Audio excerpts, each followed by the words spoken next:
मेरा बसता हुआ घर जला दिया है इस आग ने। आप दोनों के दिलों में इन रहे हैं कि इसकी बेटी ने आपकी बेटी के साथ कितना बुरा किया है। उसकी हर मिलाने लेके आए हैं। Are you serious? डैड, आप शायद भूल दर्दी करो। उसकी हैसियत क्या है? ये लगती क्या है हमारी? ये औरत मेरी तरफ से जिया या मरे मुझे कोई फर्क नहीं पड़ता। हर अच्छी चीज छीन ली इसने। ये आग इसी माँ बेटी की लगाई हुई है। इन दोनों को लेके इतनी सिंपैथीज क्यों है, इतनी हमदर्दी क्यों है?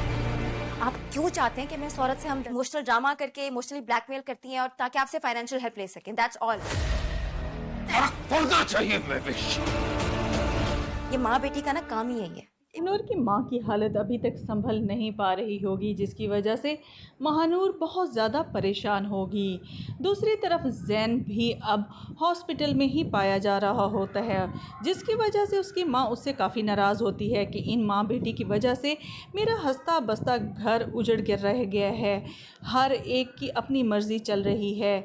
दूसरी तरफ महानूर का बाप उसकी छोटी बहन महविश को लेकर हॉस्पिटल आएगा और कहेगा कि मुझे तुम्हें किसी से मिलवाना है।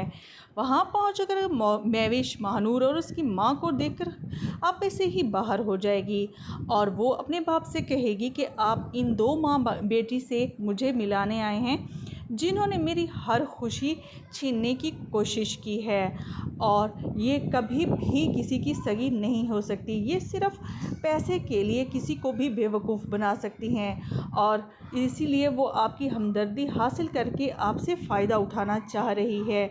मुझे इससे कोई फ़र्क नहीं पड़ता कि ये औरत जीती है या मर जाए। तो यहाँ पर उसका बाप उसे कहेगा कि तुम्हें फ़र्क पड़ना चाहिए क्योंकि ये तुम्हारी माँ है। महविश ये सुनकर हक्का बक्का रह जाएगी क्योंकि उसे यकीन ही नहीं आएगा, क्योंकि उसका बाप उसे पहले बता चुका होता है कि उसकी माँ मर चुकी है। महविश उसे कहेगी कि आप झूठ बोल रहे हैं। तब उसका बाप कहेगा मैं झूठ नहीं बोल रहा, ये तुम्हारी माँ ही है। ये सुनकर महविश के भी होश उड़ जाएंगे क्योंकि उसे तो